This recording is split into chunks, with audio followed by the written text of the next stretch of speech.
Hello dear students, welcome back to my channel physics SPC. Gravitation का एक question.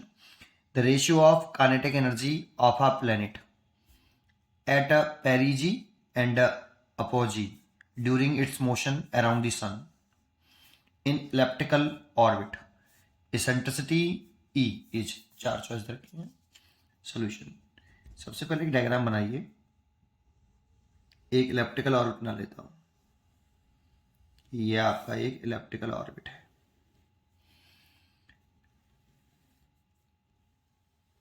ये देखो, ये इसका सेंटर है इलिप्स का, और ये जो डिस्टेंस होती है इसे हम सेमी मेजर एक्सेस बोलते हैं, ए, और ये भी सेमी मेजर एक्सेस। ये पूरी 2a होती है यहाँ तक। इसके दो फोकस होते हैं। एक फोकस पर मान लो ये सन है, इस फोकस पर ये सन है, और यहाँ पर भी एक फोकस होता है ऐसे। ये सेंटर है तो इसके कोऑर्डिनेट तो 0 0 लिखते हैं, और इसके कोऑर्डिनेट लिखें तो ये डिस्टेंस a है तो इसके कोऑर्डिनेट a,0 a,0, और इसके कोऑर्डिनेट लिखें तो -a,0, क्योंकि ये डिस्टेंस है, ये डिस्टेंस है। अच्छा, इसके कोऑर्डिनेट लिखते हैं तो ae,0, ये याद होना चाहिए बेटा में, ये मैथमेटिक्स में होता है। ये जो डिस्टेंस है यहाँ से यहाँ तक, ये ae है, और इसके कोऑर्डिनेट लिखें तो इसके कोऑर्डिनेट है -ae,0। माइनस साइन केवल इतना रहा कि इस साइड में है, ये डिस्टेंस तो पॉजिटिव ही होगी, ये वाली ae। ठीक। अच्छा, तो देखो ये सन है आपका, यहाँ पे है सन आपका, मैंने लिख दिया इसका मास कैपिटल M है। प्लेनेट अगर यहाँ पर है तो ये प्लेनेट सन के पास आ गया, इसका मास स्मॉल m है, ये सन है, और ये आपका प्लेनेट है, ये सबसे पास है, तो इससे पास वाले को पेरिजी बोलते हैं, पोजीशन को, ये पेरिजी है। और इस जगह पे जो वेलोसिटी होती है ये मैक्सिमम होती है, वीपी मान लेता हूँ अभी। ठीक है, जब ये डिस्टेंस लिखें, ये पास वाली डिस्टेंस है इससे नियरेस्ट, तो इसको मैंने लेट कर लिया, कुछ भी मान लो, आरपी मान लेता हूँ। ठीक है। अच्छा, जब ये प्लेनेट घूम के यहाँ से इलेप्टिकल पाथ घूमते हुए यहाँ आ जाएगा, सबसे दूर आ गया, यही वाला प्लेनेट आ गया, इसका मास है m है, तो इससे सन से डिस्टेंस मैक्सिमम होती है, ये मैक्सिमम डिस्टेंस है और ये मिनिमम डिस्टेंस है। इसको मैंने यहाँ से लेके यहाँ तक की इस डिस्टेंस को मैंने आर ए माना है, क्योंकि ये जो पोजीशन है ये अपोजी होती है, और इस जगह पे इसकी वेलोसिटी मिनिमम होती है, वी ए मान लेता हूँ। ठीक है। अच्छा, अब जरा कॉन्सेंट्रेट करो आप इसमें। पहले मैं आरपी के बारे में सोचूं तो देखो, आरपी डिस्टेंस कैलकुलेट करनी है, ये वाली। इस डिस्टेंस को मैं कैसे कैलकुलेट करूं? ज्योमेट्री से। इतना डाटा हमें याद होना चाहिए, ये ए है और ये ए ई है, तो ये कितना होगा? तो आर पी जो डिस्टेंस होगी ये होगी ए माइनस ए ई, तो ए कॉमन ले लें, 1 माइनस ई, ई इसेंट्रिसिटी है यहाँ पे, तो एक तो इक्वेशन ये हो गई आपकी।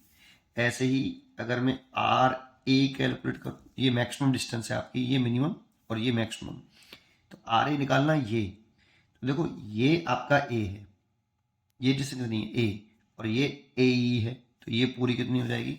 तो ए में ए ई ऐड कर लें, तो ए कॉमन ले लें, 1 प्लस ई, ये इक्वेशन 2।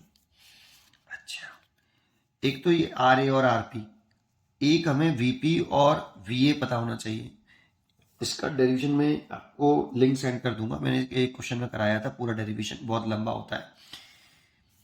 तो एंड जो वीपी है, वेलोसिटी होती है पेरिजी पर, ये मैक्सिमम होती है बेटा, जितना पास होंगे उस जगह पे वेलोसिटी, सन के सबसे नियरेस्ट है ये प्लैनेट, इसलिए हम वेलोसिटी सबसे मैक्सिमम है, और यहाँ पर सबसे मिनिमम होती है अपोजी पर।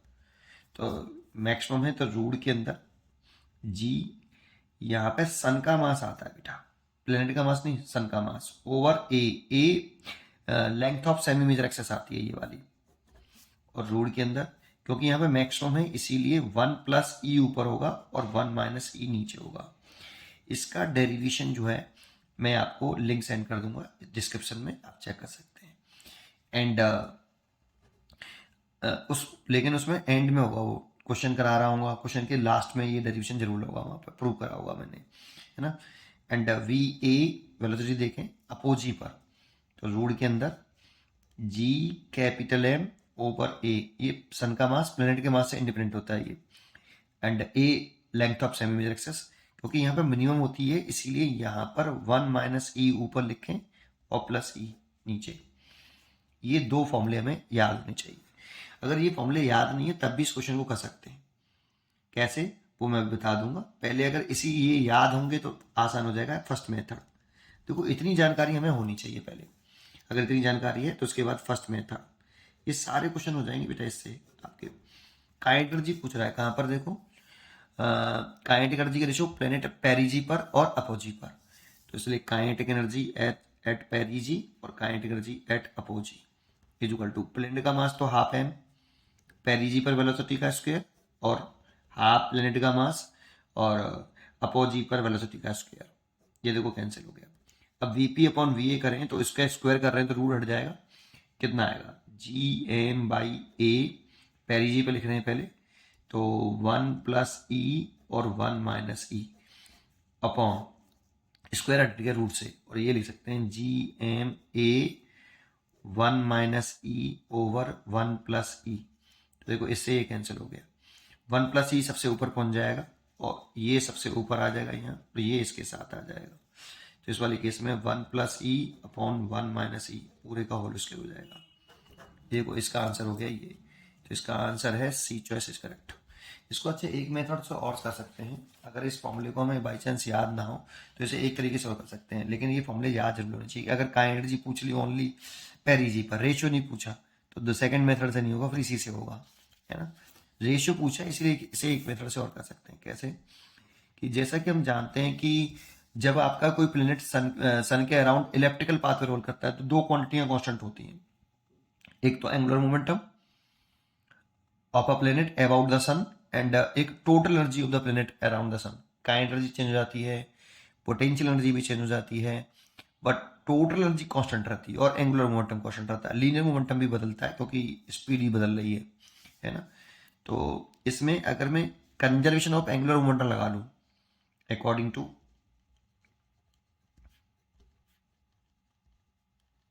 कंजर्वेशन ऑफ एंगुलर मोमेंटम,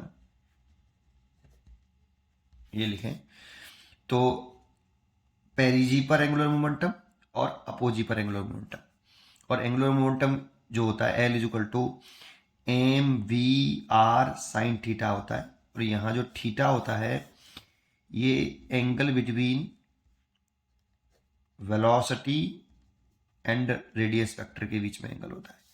जानते हो अपोजी और पेरिजी पर जो एंगल होता है वो 90 डिग्री होता है बेटा, इसको आगे एक्सटेंड करेंगे तो 90 डिग्री आएगा यहाँ पे भी, और जो आर ए और वी ए के बीच में जो एंगल है इसको एक्सटेंड करेंगे तो ये 90 डिग्री आएगा आपका।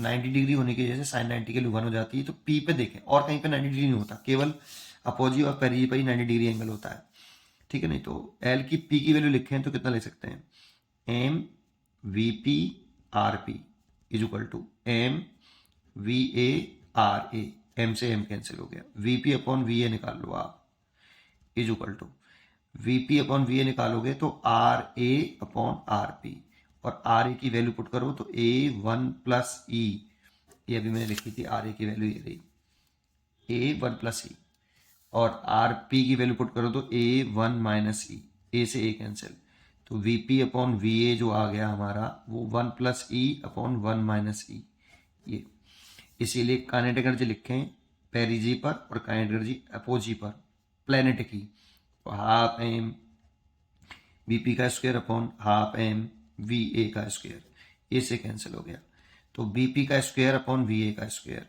B P upon V A इसका होल स्क्वायर, तो V P upon V A की वैल्यू देखो ये वाली वैल्यू यहाँ पर पुट कर दो, 1 प्लस ई अपॉन 1 माइनस ई, इस पूरे का whole square. Kinetic energy at perigee और kinetic energy at point apogee. लेकिन जान दो ये काम तब करता है जब यहाँ पर रेशियो निकाला, अगर काइनेटिक एनर्जी निकालते हैं ओनली पेरिजी पर कितनी काइनेटिक एनर्जी, तो काम यही आता है बेटा आपका, ठीक है। क्योंकि काइनेटिक एनर्जी निकालते हैं तो वीपी ये कैंसिल नहीं होता ए से ए, ये रेशियो लिखा है ना आपने बेटा, ये तो है ना। तो पढ़ते रहिए और खुश रहिए। Thank you.